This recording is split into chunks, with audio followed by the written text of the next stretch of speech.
आपका इस video lecture में स्वागत है। यह क्लास 10 के अध्याय 4 के लिए 7वां वीडियो है। पिछले वीडियो तक हम लोगों ने सभी प्रयोग कर लिए थे। इस वीडियो में हम अध्याय 4 के जो परीक्षण करके देखें 4 के जो प्रश्न हैं उनका समाधान सीखेंगे। तो चलिए शुरू करते हैं। तो हमारा पहला प्रश्न है प्रश्न नंबर 1। प्रश्न 1 कह रहा है हम लोग परिवेश में 4 आयताकार एवं 4 घन आकार की वस्तुओं का नाम लिखेंगे। तो ये प्रश्न आसान है। 4 आयताकार जैसे हम कह सकते हैं बॉक्स हो सकता है, एक कमरा हो सकता है, किताब जो है मोटी सी किताब वो जो है एक आयताकार घन होती है। ज्योमेट्री बॉक्स जो हमारे पास रहती है वो क्या है, एक आयताकार घन है। तो ये 4 आयताकार घन की उदाहरण हो गए। और 4 घनाकार यानी जो जिनके लंबाई चौड़ाई और ऊंचाई जो है समान होगी उसका उदाहरण हम कह सकते हैं जो लूडो जो हम खेलते हैं उसका जो डाइस होता है जिसे हम गोटी कहते हैं, लूडो गोटी। तो वो जो है उसके लंबाई चौड़ाई ऊंचाई सभी समान होती है, तो वो क्या है, घन है। उसी तरह से बर्फ की जो आकार की होती है जो फ्रिज में हम लोग जो है जमाते हैं, आइस क्यूब्स जिसे कहते हैं, वो हो गया। एक होता है रूबिक जो क्यूब होता है जो 4 कलर का जो ये होता है मिलाना होता है ऐसे। तो ये जो है 4 ये हो गए। एक और है 3 हुए हैं। एक शुगर क्यूब्स जो हैं जो चीनी के दाने होते हैं बड़े बड़े। तो ये हमारे प्रश्न नंबर 1 का समाधान हो गया। इसमें सिर्फ जो है उदाहरण लिखना था। आप आसपास के चीजों को देखकर उदाहरण खुद से भी लिख सकते हैं। बढ़ते हैं अगले प्रश्न की ओर। हमारा अगला प्रश्न है प्रश्न नंबर 2। प्रश्न 2 कह रहा है कि पास में बने आयताकार घन चित्र के तलों, भुजाओं और शीर्ष बिंदुओं को लिखें। तो एक जो है घन दिया गया है जिसके शीर्ष बिंदुओं का नाम दे दिया गया है ABCDEFGH, ठीक है। तो इसके तलों का नाम लिखना है। तो तल जो है कुल 6 होते हैं। भुजाओं का नाम लिखना है तो भुजा 12 होते हैं और बिंदुएं जो है वो 8 होती हैं। तो उन सभी का जो हमें नाम लिखना है। तो सबसे पहले हम शुरुआत करते हैं तल से। तो तलों का नाम, तो सबसे पहला जो दिख रहा है यहाँ पर ABCD, ये एक तल है, ऊपरी तल ABCD। फिर एक नीचे का तल भी है EFGH, इसका नाम होगा। तो यहाँ लिख देंगे EFGH। इसके बाद हम इस साइड का सामने वाला जो तल है वो देखेंगे तो उसका नाम होगा ABHE, ABHE, ये एक हो गया। इसके बाद इसके ठीक पीछे का जो तल है यानी CDFG, ये वाला पीछे का तल CDFG। उसके बाद ये साइड के एक ऊपर का हो गया, एक नीचे का तल हो गया, एक सामने का तल ABHE, एक पीछे का तल CDFG। अब जो है साइड के 2 तल होंगे। तो साइड का तल होगा ADFE, ADFE, और एक साइड का तल इस साइड से होगा BCGH, BCGH, BCGH। तो ये हमारे एक घन के 6 तलों के नाम हो गए। अब भुजाएं कही जा रही है तो हम लिख देते हैं भुजाओं का नाम। तो भुजाओं का नाम तो ये होगा पहली भुजा AB, फिर दूसरी ये BC, ये CD और फिर ये AD। तो 1 2 3 4 ये हो गए। ठीक इसी तरह से 4 नीचे भी हैं। तो इसका नाम हम लिख सकते हैं EF, FG, GH और ये EH जो है, ये 4 हो गए। तो ये 4 ऊपर की भुजाएं होंगी, 4 नीचे की, और 4 जो है साइड में भी हैं, पार्ट्स जिसे कहते हैं। तो उसमें होगा AE पहला, फिर BH, फिर CG, सीधी रेखा जो ये है पीछे की साइड से CG, और एक DF। तो कुल 12 जो है भुजाएं होती हैं किसी भी एक घन आकार की वस्तु में। और जो है शीर्ष बिंदुएं, तो सबसे आसान यही है, शीर्ष बिंदुओं का नाम। तो शीर्ष बिंदुओं का नाम ये ए बी सी डी, चार ऊपर की तरफ होंगे, ए बी सी डी, और ई एफ जी एच ये साइड से, ई एफ जी और एच, 8 जो है शीर्ष बिंदु होती हैं। तो तल कितने होते हैं? तल होते हैं 6, भुजाएं होती हैं 12, और जो शीर्ष बिंदु होती हैं वो कितनी होती हैं? 8 होती हैं। तो प्रश्न आसान था, इसे आप अभ्यास करें, आपको घन समझने में जो है आसानी होगी। बढ़ते हैं अगले प्रश्न की ओर।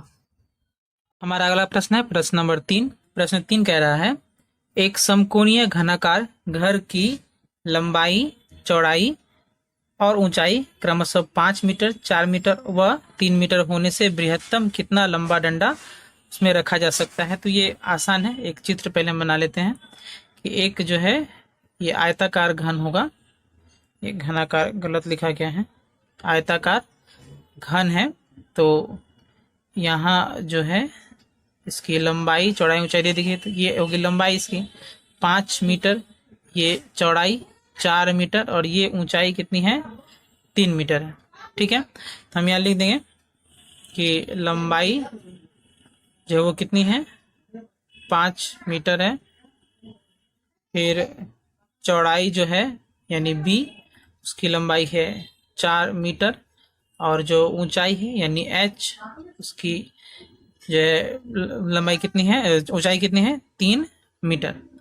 अब क्या जा रहा है कि सबसे लंबा डंडा जो है, तो इसका मतलब यहाँ इस बिंदु से लेके इस कोने के बिंदु तक, तो इसका सूत्र हम जानते हैं, यानी ये विकर्ण हो गया। तो हम यहाँ लिखेंगे सबसे लंबे डंडे की लंबाई, इसलिए सबसे लंबे डंडे की लंबाई बराबर वर्गमूल L square plus B square plus H square. तो एल का मान क्या हमारा? एल का मान है 5, बी का मान है 4 और एच का मान है 3। इसका अगर हम घन निकालें तो हमारा आएगा 5 का स्क्वायर 25 प्लस 4 का स्क्वायर 16 प्लस 3 का स्क्वायर 9। इसका हम जोड़ेंगे तो अगर तो 16 और 9 25, 25 प्लस 25 50, यानी ये हो जाएगा वर्गमूल 50। तो इसका अगर हम वर्गमूल निकालना चाहें तो 50 का हमें जो है उत्पादक ज्ञात करना पड़ेगा, 2 से 25, फिर यहाँ 5 और 5, यानी हम इसे लिख सकते हैं वर्गमूल 5 गुने 5 गुने 2। तो जब भी ऐसा रहे तो ध्यान रखिए कि ये जो है इसका जोड़ा बन गया, यानी ये 5 वर्गमूल से बाहर चलाएगा, और इसका नहीं बना यानी दो रह जाएगा, यानी 5 वर्गमूल 2 मीटर जो है सबसे लंबे डंडे की लंबाई हो जाएगी। ये हमारे प्रश्न नंबर 3 का समाधान है। बढ़ते हैं अगले प्रश्न की ओर। हमारा अगला प्रश्न नंबर 4 है। प्रश्न 4 कह रहा है, एक आयताकार घन के एक तल का क्षेत्रफल 64 वर्ग मीटर होने से घन का आयतन ज्ञात करिए। यह आयताकार नहीं होगा। एक घन के एक तल का क्षेत्रफल 64 वर्ग मीटर होने से घन का आयतन ज्ञात करें। तो हम एक पहले चित्र बनाते हैं। ये घन है, तो घन में क्या होती है कि इसकी लंबाई, चौड़ाई और ऊंचाई जो है सभी क्या होती हैं? समान होती हैं, यानी लंबाई ए होगा, चौड़ाई भी ए होगा, ऊंचाई भी ए होगा। तो यानी इसके एक तल का क्षेत्रफल, एक तल यानी सिर्फ एक हिस्से का जिसकी लंबाई और चौड़ाई क्या है? ए है, यानी इसके एक तल का क्षेत्रफल क्या होता है? ए गुने ए यानी ए स्क्वायर। तो एक तल का क्षेत्रफल क्या है? 64 वर्ग मीटर। तो हम यहाँ लिखेंगे कि घन के एक तल का क्षेत्रफल बराबर 64 वर्ग मीटर। इसीलिए ए स्क्वायर यानी उसके एक तल का क्षेत्रफल क्या होगा? ए स्क्वायर। तो यानी ए स्क्वायर बराबर 64। अब यहाँ से ए क्या आ जाएगा? वर्गमूल 64। अगर 64 का वर्गमूल निकाले तो आसान है, 8 होगा, यानी ए बराबर 8 मीटर जो है इसके एक भुजा की लंबाई आ गई है। तो अब कहा गया कि घन कितना होगा ये क्या करते हैं हम लिखेंगे। इसीलिए घन का आयतन, हमें आयतन निकालने कहा गया, तो आयतन बराबर हम जानते हैं फॉर्मूला क्या होता है? a क्यूब यानी 8 का क्यूब। 8 का क्यूब यानी 8 को हमें गुना करना है, 8 गुने 8 गुने 8 3 बार, तो इसे हम गुना करेंगे तो 8 गुने 8 64 और गुने 8 तो 8 गुने 4 32 का 2 हाथ में 3, 8 6 48 3 51 यानी 512। तो ये हो जाएगा 512 घन मीटर, यानी उस घन का आयतन कितना होगा 512 घन मीटर। तो ये हमारा प्रश्न 4 का उत्तर हो गया है। बढ़ते हैं अगले प्रश्न की ओर। हमारा अगला प्रश्न है प्रश्न नंबर 5। प्रश्न 5 कह रहा है कि हमारे गोकुल ग्राम में 2 मीटर चौड़ा और 8 डेसीमीटर गहरा एक तालाब खोदा गया। यदि उसमें से कुल 240 घन मीटर मिट्टी काटी गई तो तालाब कितना लंबा है ज्ञात करें। तो तालाब क्या है, एक आयताकार घन की तरह जो है उसका आकार है, जिसकी चौड़ाई जो है 2 मीटर है, ऊंचाई या गहराई जिसे कहते हैं वो कितनी है 8 डेसीमीटर। हमें बोला है कि लंबाई कितनी होगी यदि उस गड्ढे में से 240 घन मीटर मिट्टी निकाली गई। अब मिट्टी निकालने का अर्थ है जो गड्ढा होगा उसका आयतन जो है इस मिट्टी के आयतन के बराबर होगा। तो हम यह लिखेंगे कि जो तालाब है, तालाब की चौड़ाई बराबर 2 मीटर और तालाब की गहराई जो है वो कितनी है 8 डेसीमीटर। अब ये डेसीमीटर है, इसको हम मीटर में बदलें क्योंकि हमारा जो आयतन है वो भी क्या है मीटर में ही है। तो इसे हम जो है 10 से भाग कर देंगे, तो 2 से 4 2 से 5 यानी 4/5 मीटर। अब हमें लंबाई ज्ञात करने बोला है, तो हम मान लें कि माना लंबाई जो है वो कितनी है L मीटर है। ठीक है, अब तालाब का आयतन, तालाब का आयतन वो कितना होगा, तो फॉर्मूला क्या होता है L into B into H. तो L का मान हमारा हमने L ही मान रखा है, B का मान हमारा 2 है और H का मान जो है 4/5 है, यानी गहराई जिसे हम कह रहे हैं। तो इतना घन मीटर जो है मिट्टी है, तालाब का आयतन है। तो यही जो तालाब का आयतन है वो मिट्टी के आयतन के बराबर होगा। तो इसलिए हम लिखेंगे, इसलिए L गुने 2 गुने 4/5 बराबर 240। तो अब हम इसे सॉल्व करेंगे, तो पहले क्रॉस गुना कर लेते हैं। तो 4 गुने 2 8 इंटू L इंटू 1 8L बराबर ये 5 गुने 240, तो 0 4 5 6 20 के 0 हाथ में 2, 5 गुने 10 और 2 12। इसीलिए L बराबर हमारा कितना आ जाएगा 1200/8। इसे हम काटेंगे तो 4 से 2 4 से 300 फिर 2 से ये 150 बार में, यानी इसीलिए लंबाई हमारी कितनी आ जाएगी, लंबाई जो है वो हो जाएगी 150 मीटर। यानी जो तालाब है उसकी लंबाई कितनी है 150 मीटर की है। आसान प्रश्न था।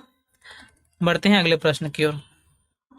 हमारा अगला प्रश्न है प्रश्न नंबर 6। प्रश्न 6 कह रहा है एक घन के विकर्ण की लंबाई 4 वर्गमूल 3 सेंटीमीटर होने से घन के समग्र तल का क्षेत्रफल ज्ञात करें। तो घन हम जानते हैं क्या होता है, इसके सभी जो भुजाएं होती हैं वो सभी बराबर होती हैं। तो ये एक घन है।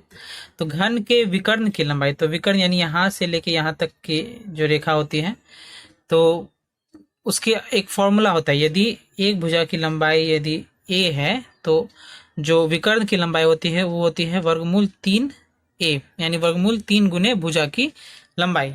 तो विकर्ण की लंबाई दे दी गई, तो हम ये जानते हैं कि विकर्ण की लंबाई कितनी दे दी गई है